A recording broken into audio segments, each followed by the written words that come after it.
You've got to have patience when you're picking apples. Lots of people ain't got no patience no more, and they want all my apples now before they're even ready.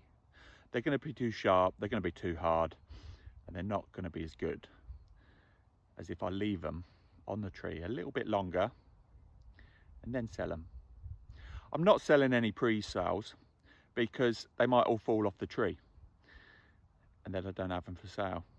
So I wait and see what I've got, which means you've got to wait as well. This one's called Pearl. It's an Essex variety raised by Seabrooks. I think it'll be ready in about a week's time. But if not, I'll wait a little bit longer.